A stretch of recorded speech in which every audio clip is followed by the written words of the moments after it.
En quelle année vivons-nous réellement selon la Bible? Cette question captivante nous invite à explorer les mystères du temps. Le calendrier moderne, que nous suivons presque tous, est-il réellement en accord avec l'histoire divine?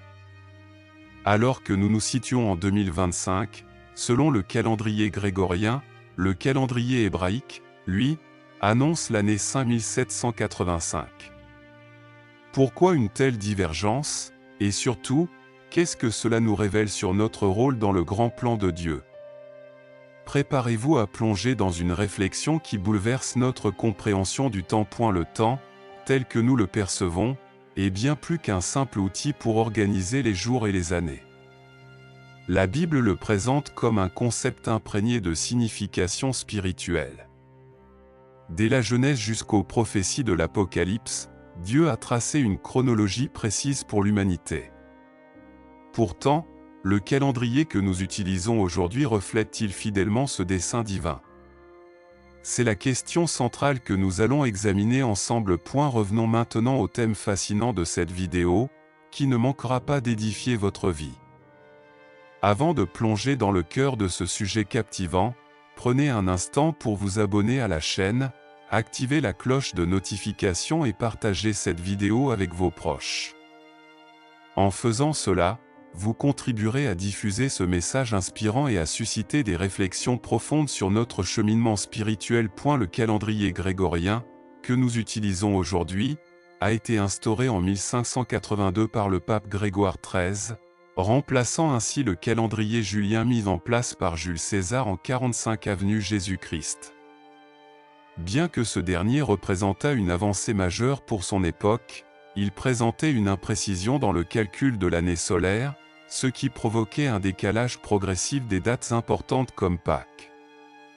La réforme grégorienne visait à corriger ces écarts, alignant à nouveau le calendrier sur des événements astronomiques tels que l'équinoxe de printemps. Ce que beaucoup ignorent, c'est que le calendrier grégorien est profondément ancré dans la tradition chrétienne.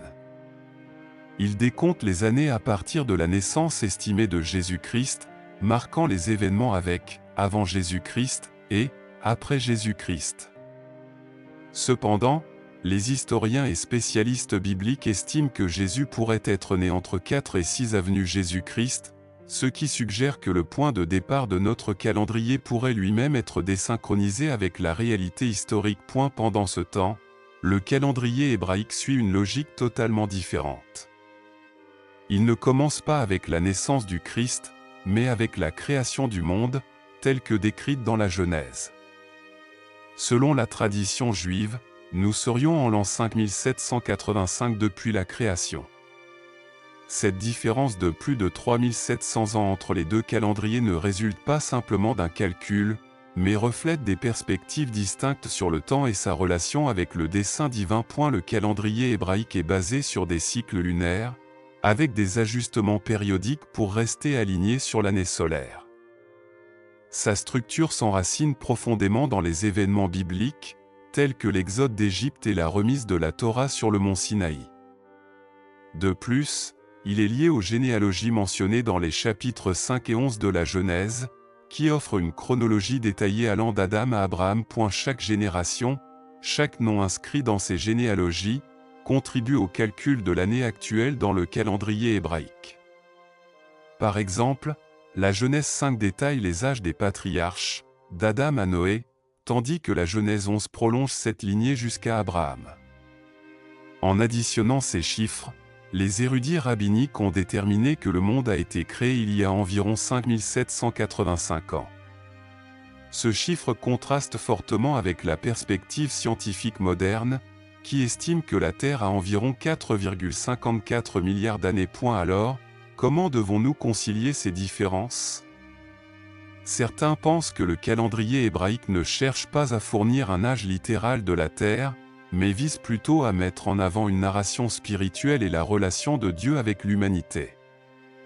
D'autres y voient une harmonie possible, suggérant que les jours de la création dans la Genèse pourraient représenter des périodes symboliques ou des ères longues, plutôt que des jours de 24 heures.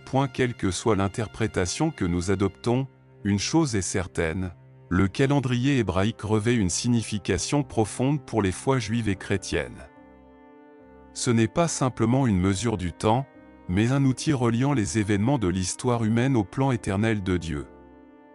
Pour de nombreux croyants, l'écart entre les années 2025 et 5785 est un rappel que le temps terrestre n'est qu'une ombre du temps divin. Cette distinction ouvre également la voie à des réflexions importantes sur notre place dans l'histoire.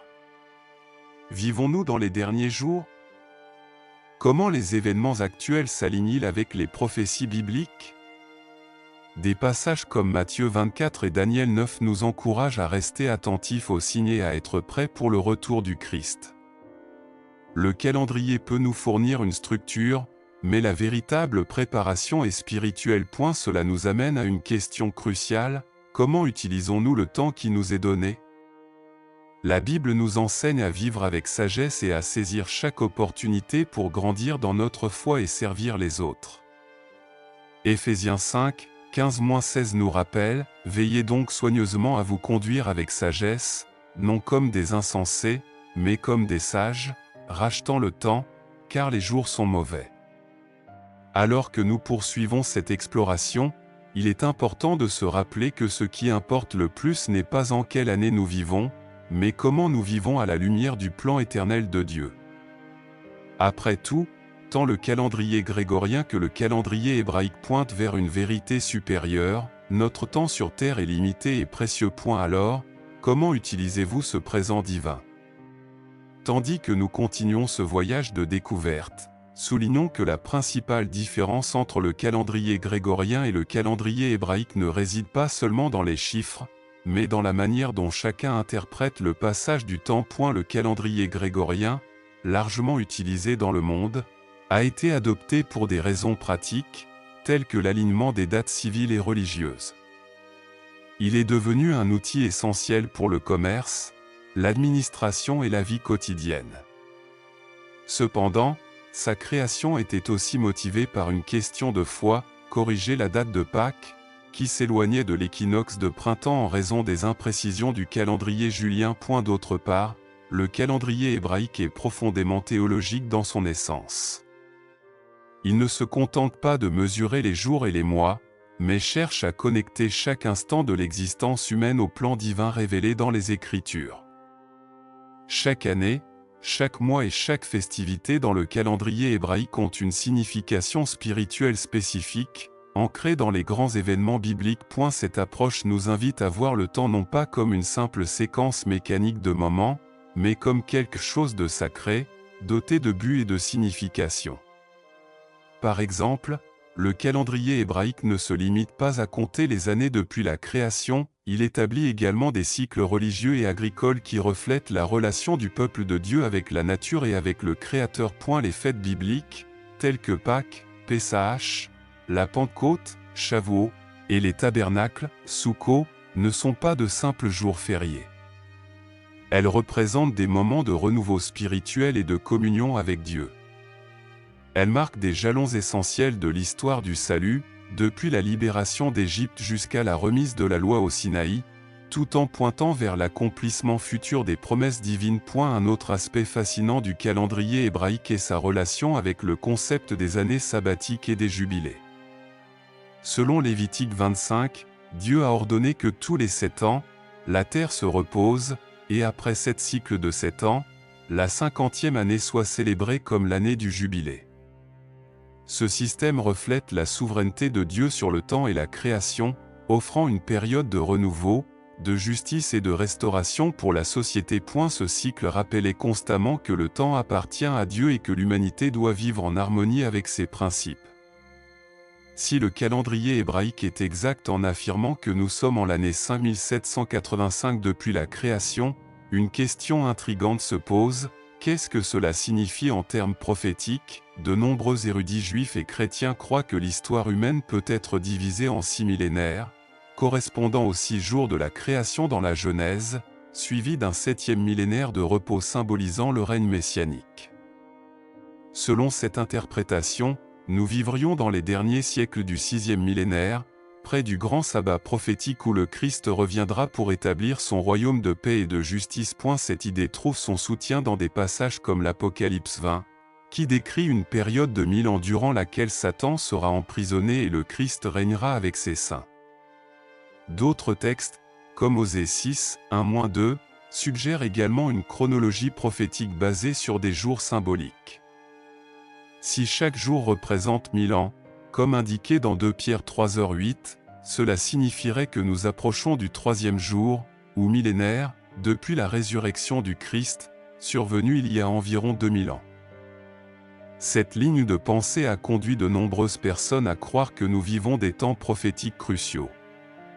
Le retour d'Israël en tant que nation en 1948, les avancées technologiques et les changements mondiaux sont perçus par certains comme des signes que la fin des temps est proche.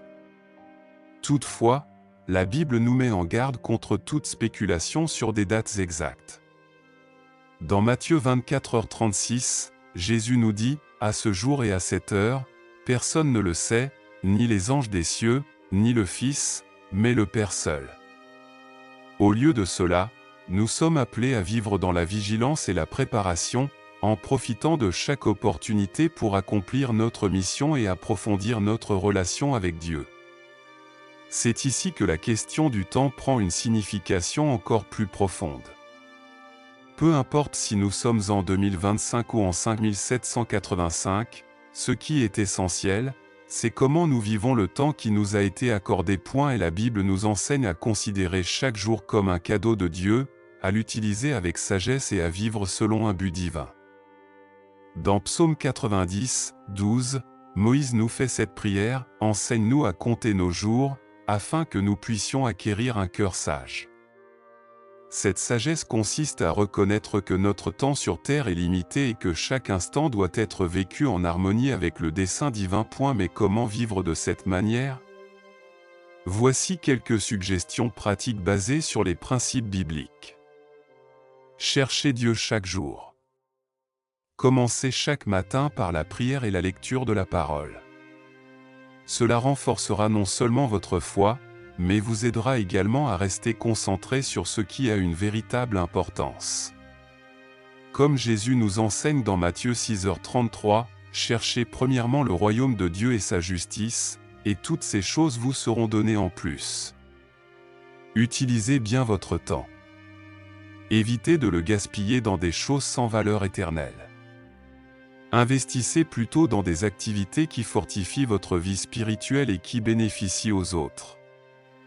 Éphésiens 5h16 nous encourage, « Rachetez le temps, car les jours sont mauvais. » Servez les autres. L'une des meilleures manières d'utiliser le temps est de servir les autres. Que ce soit en aidant quelqu'un dans le besoin, en offrant un mot d'encouragement ou en partageant l'Évangile, chaque acte de service contribue à l'œuvre de Dieu. Préparez-vous pour l'avenir. Bien que nous ne sachions ni le jour ni l'heure du retour du Christ, nous sommes appelés à vivre dans l'attente et la préparation. Cela signifie maintenir une vie intègre, fidèle et engagée avec les valeurs du royaume de Dieu. En résumé, le temps est un don divin qui nous offre des opportunités uniques pour grandir, servir et glorifier Dieu. Que ce soit avec le calendrier grégorien ou hébraïque, ces derniers nous rappellent que le temps n'est pas quelque chose que nous pouvons contrôler, mais quelque chose que nous devons gérer avec sagesse et gratitude. Poursuivant notre réflexion, nous réalisons que le temps n'est pas seulement un concept abstrait, mais quelque chose qui influence profondément la manière dont nous vivons et nous relions à Dieu. Le calendrier grégorien et le calendrier hébraïque nous offrent chacun des leçons précieuses. Le premier nous rappelle l'importance de l'organisation et de la précision, des aspects essentiels pour la vie en société. Le second, quant à lui, nous invite à voir le temps comme un don sacré, un moyen de relier notre existence au plan divin. Le calendrier hébraïque, au-delà de marquer les années, suit également un cycle fixe de fêtes et de célébrations qui reflètent l'histoire et la foi du peuple de Dieu. Ces fêtes ne sont pas seulement des événements historiques, elles ont une forte connexion avec le plan de rédemption divine. Chaque fête souligne un aspect unique de la relation entre Dieu et l'humanité. Par exemple, la Pâque, Pessah, célébrée au premier mois du calendrier hébraïque, commémore la libération des Israélites de l'esclavage en Égypte. Pour les chrétiens, cette fête a une signification encore plus profonde, car elle préfigure le sacrifice de Jésus-Christ, l'agneau de Dieu qui ôte le péché du monde, Jean 1h29. Tout comme le sang de l'agneau a sauvé les premiers-nés des Israélites, le sang du Christ nous rachète et nous offre le salut éternel. Et la Pentecôte, Shavuot, célébrée 50 jours après Pâques, rappelle la remise de la Torah sur le mont Sinaï.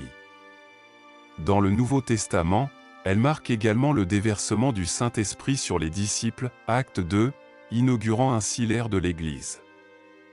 Cette fête montre comment le calendrier hébraïque et les événements chrétiens sont intimement liés, révélant la continuité du plan de Dieu à travers l'histoire humaine. Les tabernacles, Soukhot, une autre fête importante, célèbre la provision de Dieu pendant la pérégrination des Israélites dans le désert. Elle pointe également vers un futur où Dieu habitera pleinement et définitivement avec son peuple.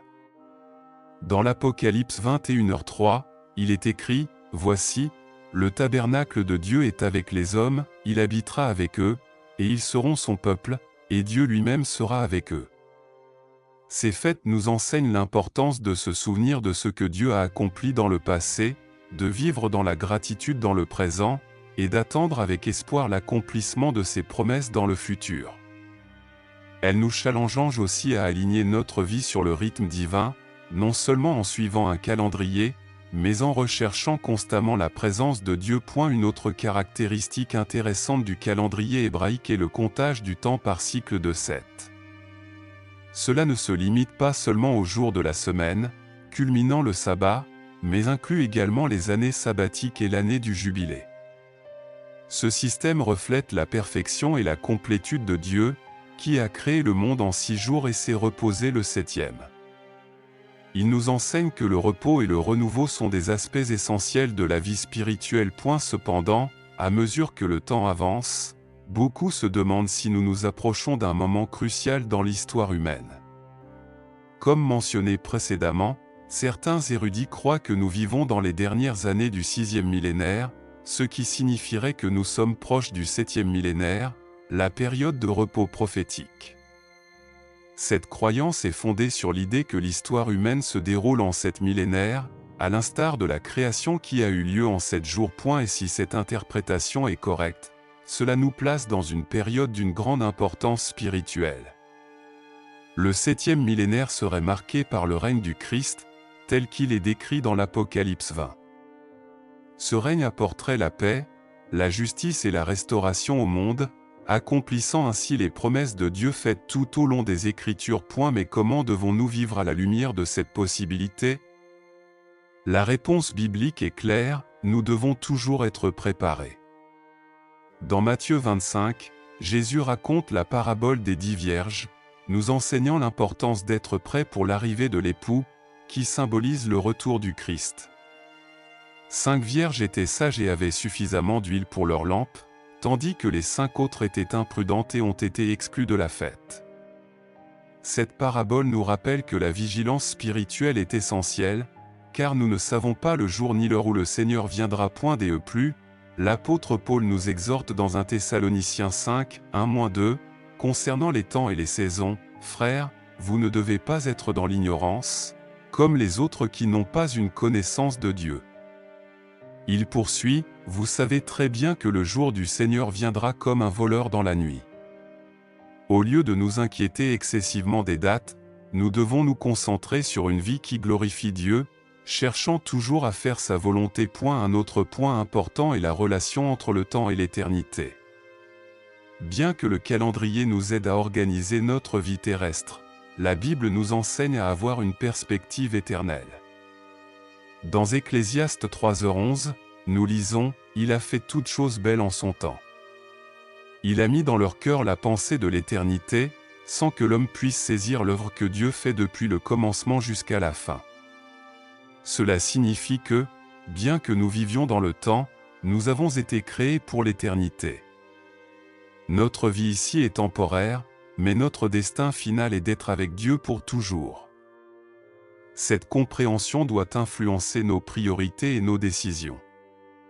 Au lieu de vivre uniquement pour le présent, nous sommes appelés à investir dans ce qui a une valeur éternelle. Jésus nous avertit dans Matthieu 6, 19-20, « Ne vous amassez pas des trésors sur la terre, où la teigne et la rouille détruisent, et où les voleurs percent et dérobent, mais amassez-vous des trésors dans le ciel, où la teigne et la rouille ne détruisent pas, et où les voleurs ne percent ni ne dérobent. » Ainsi, en réfléchissant à l'année dans laquelle nous sommes réellement, la question la plus importante n'est pas l'exactitude du calendrier, mais si nous vivons conformément au dessein de Dieu. Le temps est un précieux cadeau, et chaque jour nous offre une nouvelle opportunité d'aimer, de servir et de glorifier le Seigneur. Pour conclure cette partie, rappelons-nous les paroles de Jacques 4h14, « Vous ne savez pas ce qui arrivera demain. » Quelle est votre vie? Vous êtes comme un brouillard qui paraît pour un peu de temps et qui ensuite disparaît. Ce passage nous défie de vivre avec humilité et dépendance envers Dieu, reconnaissant que notre temps sur terre est limité. Maintenant que nous comprenons mieux les différences entre les calendriers et leurs implications spirituelles, concentrons-nous sur ce qui compte vraiment, vivre avec but, foi et attente. Peu importe si nous sommes en 2025 ou en 5785, ce qui importe réellement, c'est comment nous utilisons le temps que Dieu nous a donné. En réfléchissant au sens du temps, nous réalisons que tant le calendrier grégorien que le calendrier hébraïque nous offrent des leçons précieuses. Le calendrier grégorien nous rappelle l'importance de l'organisation et de la précision, aspects essentiels pour la vie en société. Le calendrier hébraïque, quant à lui, nous invite à voir le temps comme un don sacré, un don de Dieu qui porte une signification spirituelle profonde. Mais au-delà de ces leçons, il y a une question que nous ne pouvons ignorer, le temps comme élément prophétique. Dès les prémices, Dieu a révélé son plan à travers des prophéties, dont beaucoup sont liées au temps. Le calendrier hébraïque, par exemple, ne compte pas seulement les années, mais pointe aussi vers des événements futurs. Selon la tradition juive, l'histoire humaine se déroule en cycle de 7 millénaires, et nous nous rapprochons de la fin du 6e millénaire. Cette croyance repose sur la narration de la création dans la Genèse, où Dieu a créé le monde en 6 jours et s'est reposé le 7e. Et si cette interprétation est correcte, cela nous place dans une période d'une grande importance spirituelle.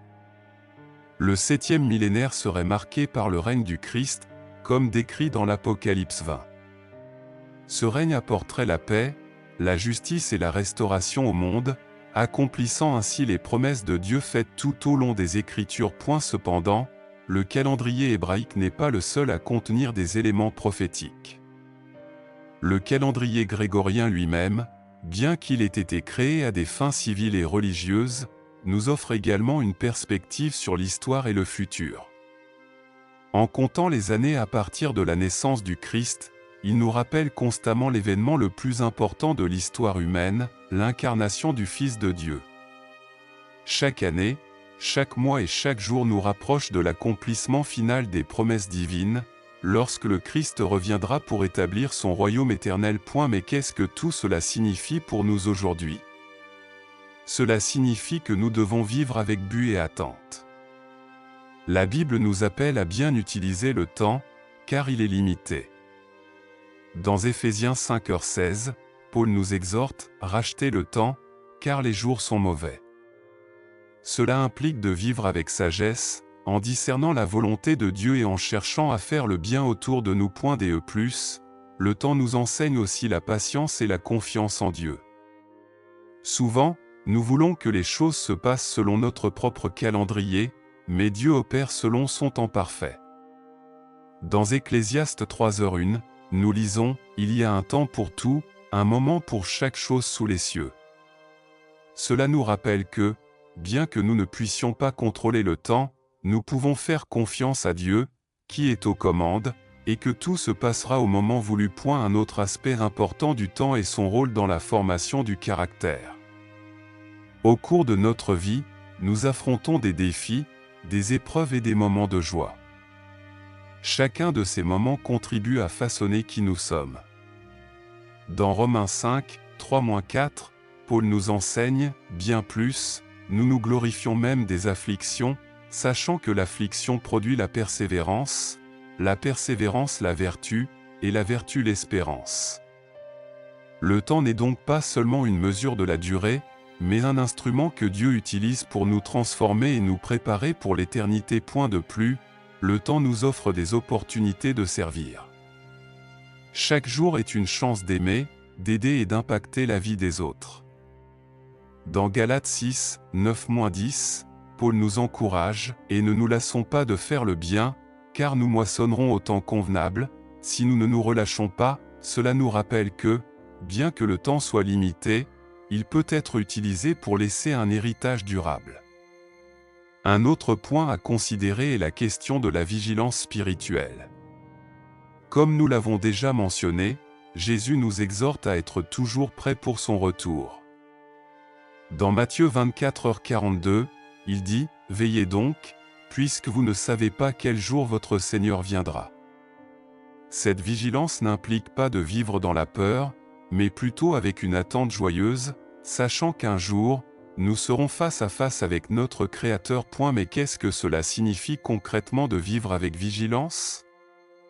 Cela signifie maintenir une vie de prière, d'étude de la parole et de communion avec d'autres croyants. Cela signifie aussi être attentif aux opportunités de partager l'Évangile et de faire une différence dans le monde. Dans Colossiens 4, 5-6, Paul nous instruit « Conduisez-vous avec sagesse envers ceux qui sont dehors, rachetant le temps. Que votre parole soit toujours accompagnée de grâce, assaisonnée de sel, afin que vous sachiez comment il faut répondre à chacun. » Enfin, nous devons nous rappeler que le temps est un cadeau. Comme tout cadeau, il doit être valorisé. Trop souvent, nous nous laissons emporter par le rythme effréné de la vie moderne et oublions de profiter des moments qui comptent vraiment. Nous passons tellement de temps à nous inquiéter pour l'avenir ou à nous accrocher au passé que nous négligeons le présent, là où Dieu nous appelle à vivre. Dans Psaume 118, 24, le psalmiste déclare « C'est l'Éternel qui a fait cela, que nous nous réjouissions et soyons dans l'allégresse en cela. » Ce passage nous invite à vivre chaque jour avec gratitude, reconnaissant qu'il est un don de Dieu. Nous ne savons pas combien de jours il nous reste, mais nous pouvons choisir de vivre chacun d'eux avec un but et dans la joie. Par conséquent, en réfléchissant à l'année dans laquelle nous sommes réellement, que ce soit 2025 selon le calendrier grégorien ou 5785 selon le calendrier hébraïque, la question la plus importante n'est pas l'exactitude des chiffres, mais comment nous utilisons le temps qui nous a été donné. Vivons-nous de manière à glorifier Dieu et à impacter positivement la vie des autres ? Sommes-nous préparés pour le retour du Christ et pour l'éternité ? La réponse à ces questions déterminera non seulement le sens de notre temps sur terre, mais aussi notre destin éternel. Dans 2 Corinthiens 6h2, Paul nous rappelle, car il dit « J'ai exaucé ta prière au temps favorable, et j'ai secouru au jour du salut. » Voici maintenant le temps favorable, voici maintenant le jour du salut. Ce verset nous défie de ne pas gaspiller les opportunités que nous avons aujourd'hui pour chercher Dieu et vivre selon son dessein. Ainsi, nous concluons cette réflexion par une invitation, indépendamment du calendrier que vous suivez, choisissez de vivre chaque jour comme si c'était le dernier, en profitant pleinement des opportunités d'aimer, de servir et de grandir spirituellement. Le temps peut être limité, mais les choix que nous faisons avec lui ont un impact éternel. Nous arrivons à la partie finale de ce voyage, et il est temps de consolider tout ce que nous avons appris sur le temps, les calendriers et le dessein de Dieu pour l'humanité. Comme nous l'avons vu, le temps n'est pas seulement une question de comptage chronologique, mais quelque chose de profondément spirituel, capable de nous mener à des réflexions sur qui nous sommes et où nous allons. En regardant le calendrier grégorien, nous réalisons qu'il représente l'effort humain pour organiser la vie et créer une référence commune pour le monde. Né dans un contexte de besoins pratiques, notamment pour ajuster des dates religieuses importantes comme Pâques, il a été adopté par de nombreuses nations, représentant une standardisation mondiale. Cependant, cette standardisation a entraîné la perte de certaines traditions culturelles et spirituelles. Le calendrier grégorien, en devenant universel, a éclipsé la pertinence d'autres systèmes de comptage du temps, comme le calendrier hébraïque. Ce dernier, pour sa part, reste une puissante expression de la foi et de l'identité du peuple juif, préservant la narration biblique et le sens du dessein divin à travers les générations. Mais qu'est-ce qui rend le calendrier hébraïque si spécial? C'est la manière dont il connecte le temps au plan de Dieu, depuis la création jusqu'aux généalogies des patriarches, en passant par l'institution des fêtes sacrées. Chaque élément du calendrier hébraïque reflète une dimension spirituelle. Il ne mesure pas seulement le temps, mais raconte une histoire, l'histoire de la rédemption, de l'alliance et de l'espoir en un futur messianique. Cet avenir messianique est une promesse qui ne se limite pas au peuple juif. En Christ, cette espérance s'étend à toute l'humanité. L'apôtre Paul, en écrivant aux Galates, affirme « Si vous appartenez à Christ, vous êtes la postérité d'Abraham et les héritiers selon la promesse » Galates 3h29. Cela signifie que, bien que nous suivions le calendrier grégorien, notre espérance et notre foi sont profondément enracinées dans la même histoire que celle que le calendrier hébraïque préserve. En réfléchissant à cette connexion, nous arrivons à une conclusion importante: plus que de savoir en quelle année nous sommes, ce qui importe, c'est comment nous vivons le temps que Dieu nous a accordé. Si nous sommes proches de la fin du 6e millénaire ou si le 7e millénaire est sur le point de commencer, ce n'est pas à nous de le savoir avec exactitude. Le Christ lui-même a affirmé que le jour et l'heure de son retour ne sont connus que du Père, Matthieu 24h36. Ce qui nous appartient, c'est de vivre avec vigilance, foi et dessein. Mais comment vivre de cette manière en pratique? La réponse réside dans l'application des principes bibliques qui nous guident à bien utiliser le temps. Voici quelques étapes pratiques qui peuvent nous aider: reconnaître que le temps est un don de Dieu. Chaque nouveau jour est une opportunité de recommencer, de chercher Dieu et de faire une différence. Ne gaspillez pas ce don avec des soucis excessifs ou des activités sans but. Comme le dit le psaume 90, 12, « Enseigne-nous à compter nos jours afin que nous puissions acquérir un cœur sage. » Établissez des priorités spirituelles. Au milieu des exigences de la vie moderne, il est facile de perdre de vue ce qui importe vraiment. Jésus nous enseigne dans Matthieu 6h33, « Cherchez premièrement le royaume de Dieu et sa justice, et toutes ces choses vous seront données en plus. » Lorsque nous plaçons Dieu au centre de nos vies, tout le reste s'aligne. Profitez de chaque opportunité pour faire le bien. Le temps est limité, mais son impact peut être éternel. Dans Éphésiens 5h16, Paul nous exhorte « Rachetez le temps, car les jours sont mauvais. » Cela signifie être attentif aux besoins autour de nous et agir avec amour et compassion. Cultivez la gratitude. La gratitude nous aide à valoriser le présent et à voir les bénédictions même au milieu des difficultés. Dans 1 Thessaloniciens 5h18, nous sommes instruits, « Rendez grâce en toutes choses, car c'est la volonté de Dieu en Christ Jésus pour vous. » La gratitude nous connecte au dessein divin et nous permet de vivre avec joie et contentement. Restez ferme dans l'espérance. Le temps peut apporter des défis, mais il apporte aussi la promesse d'un futur glorieux. Dans Romains 8h18, Paul déclare « J'estime que les souffrances du temps présent ne sauraient être comparées à la gloire à venir en nous. » Cette espérance nous donne la force de persévérer et de rester ferme dans la foi. Tout au long de cette réflexion, nous avons vu comment les calendriers reflètent différentes façons de voir le temps et le monde. Le calendrier grégorien, axé sur le comptage linéaire du temps, nous rappelle l'importance de l'organisation et de la praticité. Le calendrier hébraïque, avec son accent sur la spiritualité et l'histoire sacrée, nous invite à voir le temps comme un voyage vers le dessein éternel de Dieu. Donc, en nous demandant en quelle année nous sommes réellement, la réponse va au-delà des chiffres. Nous sommes dans le temps que Dieu nous a donné, et c'est ce qui compte le plus. Peu importe si nous suivons le calendrier grégorien ou hébraïque, ce qui importe, c'est comment nous vivons ce temps. Profitons-nous des opportunités de grandir dans la foi, de servir les autres et de nous préparer pour l'éternité. S'il y a encore des doutes sur l'avenir, la Bible nous offre une promesse claire. Jésus dit dans Jean 14, 1-3, « Que votre cœur ne se trouble point. Croyez en Dieu, et croyez en moi. Dans la maison de mon Père, il y a beaucoup de demeures, si ce n'était pas ainsi, je vous l'aurais dit. Je vais vous préparer une place, et lorsque je m'en serai allé, et que je vous aurai préparé une place, je reviendrai et je vous prendrai avec moi, afin que vous soyez où je suis. » Cette promesse nous rappelle que, quel que soit le calendrier que nous suivons, notre destin final est d'être avec Dieu pour toujours. Ainsi, nous concluons par une question: comment vivez-vous le temps qui vous est donné? L'utilisez-vous pour chercher Dieu, pour faire le bien et pour vous préparer pour l'avenir éternel?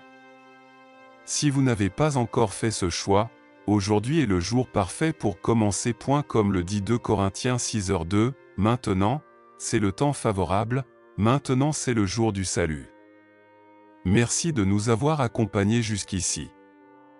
Nous espérons que cette réflexion a été édifiante et inspirante.